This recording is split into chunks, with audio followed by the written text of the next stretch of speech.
आप 5 वक्त सिर्फ नमाज पढ़िए।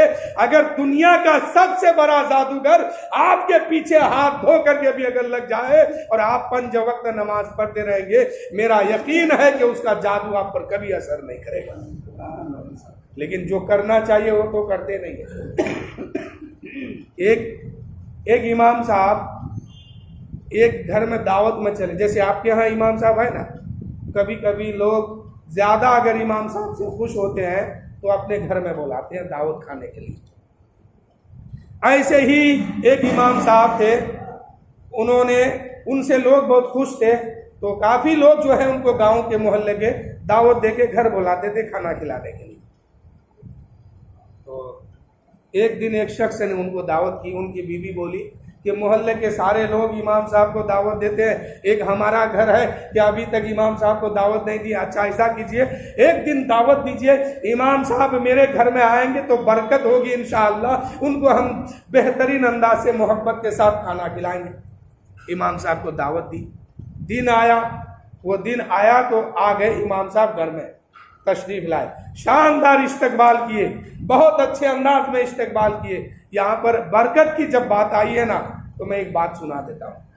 अगर आप किसी को भीख देते हैं या किसी को खाना खिलाते हैं या किसी की मदद करते हैं, उस वक्त जहन में ये बात डालिए कि हम गुलाम आदमी है, हम जो है दीन का खादिम है, दीन का गुलाम है, हम इस दीन पर अमल करने के लिए दुनिया में आए हैं, हम रसूलुल्लाह का गुलाम है और हम अपने नबी की मोहब्बत में आकर के इनको खाना खिला रहे हैं। यानी अपनी हैसियत गुलाम जैसी रखिए, फिर किसी को खाना खिलाइए, देखिए उस खाने खिलाने की बरकत आपके घर में कितनी होती है।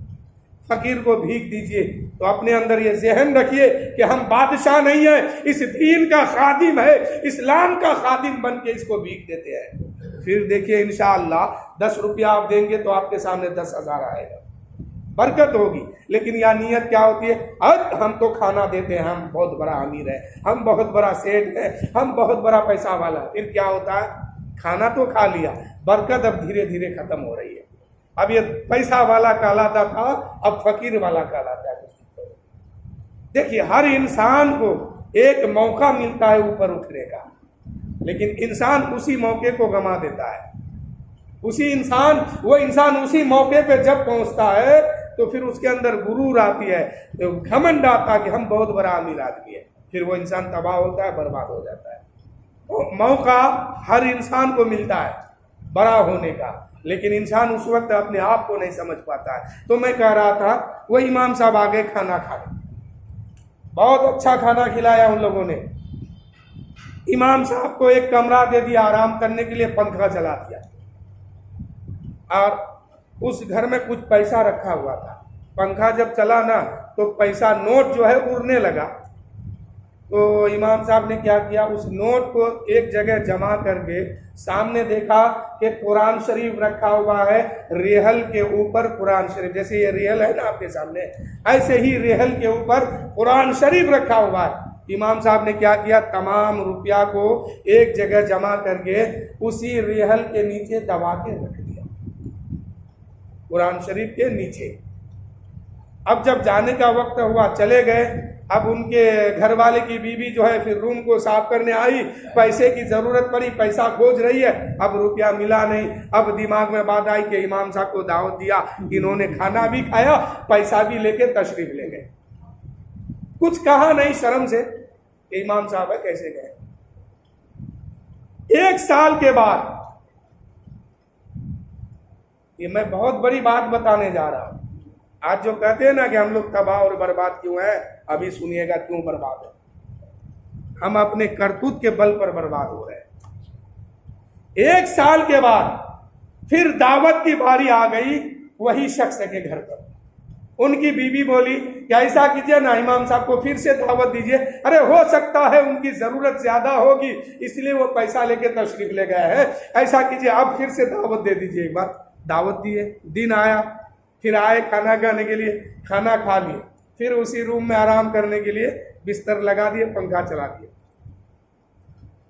उस आदमी से रहा ना गया, घर वालों से बात करने लगा, करते करते कह दिया, हजरत अगले साल जो आप दावत में आए थे क्या उस वक्त आपके साथ परेशानी ज़्यादा थी? क्या आप हमारे घर से इतना पैसा था, आप साथ में लेके तशरीफ लेके चले गए, हमें पैसा नहीं मिल रहा? हो सकता है आपकी कोई मजबूरी होगी इसलिए ले गए। इमाम साहब रोने लगे, बहुत रोए, कुछ देर तक वो रोने लगे। उस शख्स ने कहा, हुजूर माफ कीजिए, गलती हो गई, मुझे कहना नहीं चाहिए था, मैंने आपको कह दिया इसलिए आप शर्मिंदा हो गए, रो रहे हैं। कहा गए नादान चुप हो जाओ, मुझे कोई शर्मिंदा नहीं है। मुझ पर जो तुमने इल्जाम लगाया है, मैं इस बात से नहीं रो रहा हूं, मैं रो इसलिए रहा हूं कि तुम्हारे घर में दोबारा मैंने खाना खा लिया है। मैं तुम्हारा पैसा लेके नहीं गया हूं, मैं तुम्हारा रुपया लेके नहीं गया हूं। अगले साल जो तूने दावत दिया था, मैंने खाना खाया था, और इस रूम में तुमने जो आराम करने के लिए रखा था, मुझे पंखा चलाया था। पंखे की हवा की वजह से तेरे बीबी की रखी हुई पैसा इधर उधर जा रहा था, उसको मैंने समेट करके कुरान के नीचे रखा था। मैं रो इसलिए रहा हूं कि 1 साल तक तुम लोगों ने मियां बीबी कुरान खोल के अब तक नहीं पढ़ा है। रो इसलिए रहा हूं कि दोबारा मैं ऐसे घर में खाने आ गया और ऐसे घर का खाना खा लिया जहां के लोग दीन से इतना दूर है।